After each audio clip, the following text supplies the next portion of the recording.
जीवन का उद्देश्य कैसे खोजें? एक गांव में एक युवा लड़का राम रहता था। राम बहुत परिश्रमी था और अपने परिवार से बहुत प्यार करता था, लेकिन उसे समझ नहीं आता था कि उसकी जिंदगी का असली उद्देश्य क्या है। वो दिन रात मेहनत करता, खेत में काम करता और घर के सारे काम निपटाता, पर उसे ऐसा लगता था कि उसकी जिंदगी में कुछ कमी है। वो सोचता कि क्या मेरी जिंदगी सिर्फ इन कामों तक सीमित रहेगी या इसके आगे भी कुछ है। एक दिन गांव में एक बूढ़ा संत आया। लोग कहते थे कि संत बहुत बुद्धिमान और अनुभवी हैं और उन्होंने जीवन के सारे और गहरे रहस्यों को समझाएं। राम ने सोचा कि क्यों ना वह उनसे मिलकर अपने जीवन का उद्देश्य जानने की कोशिश करे। अगले दिन सुबह राम संत के पास गया और उनसे पूछा, महाराज, मुझे नहीं पता कि मेरा जीवन का असली उद्देश्य क्या है। मैं रोज काम करता हूँ, परिवार का ध्यान रखता हूँ, परंतु फिर भी मन में खालीपन महसूस होता है। क्या आप मुझे बता सकते हैं कि अपने जीवन का लक्ष्य कैसे खोजूं? संत मुस्कुराए और बोले, राम, अपने जीवन का उद्देश्य खोजना एक यात्रा है जिसे हर व्यक्ति को खुद ही तय करना होता है। मैं तुम्हें एक कहानी सुनाता हूँ, शायद इससे तुम्हें उत्तर मिल जाए। संत ने कहानी शुरू की। किसी समय की बात है, एक युवा पक्षी था जिसे उड़ना सीखने की बहुत उत्सुकता थी।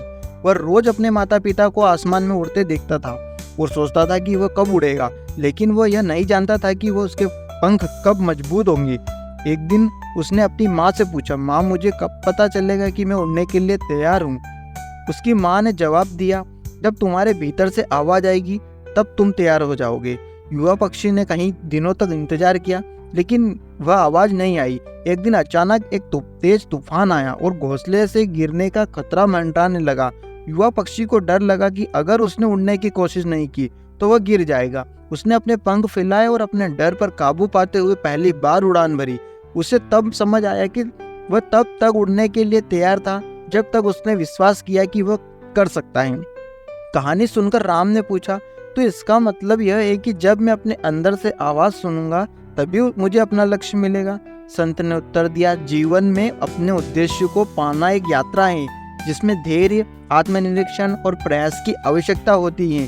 तुम अब तब तक नहीं जान पाओगे कि तुम क्या कर सकते हो जब तक तुम अपने भीतर झांकने की कोशिश नहीं करोगे और खुद पर विश्वास नहीं करोगे। जीवन में हर काम का महत्व है, चाहे वह छोटा हो या बड़ा, लेकिन तुम्हें यह समझना होगा कि तुम अपने भीतर क्या महसूस करते हो। तुम्हारे दिल की सच्ची इच्छा क्या है? वो उद्देश्य वही होता है जो तुम्हें सुबह उठने के लिए प्रेरित करता है, जो तुम्हें खुशी देता है और दूसरों की मदद करने की प्रेरणा देता है। रात ने संत की बातों को ध्यान से सुना और सोचा कि अब उसे अपने जीवन के उद्देश्य की तलाश कैसे करनी है। उसने सोचा कि उसे रोजमर्रा के कामों के अपना दिल लगाना चाहिए और वह यह देखना चाहिए कि कौन सा काम उसे सबसे ज्यादा खुशी देता है।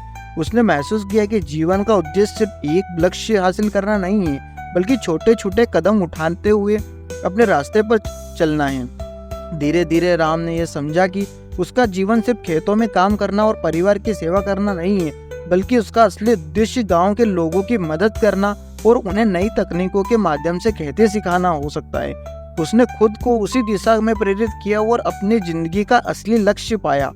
इस तरह राम ने यह सीख लिया कि जीवन का उद्देश्य खोजने के लिए अपने दिल की आवाज सुननी होती है और अपने अनुभवों से रास्ता बनाना पड़ता है। Thank you for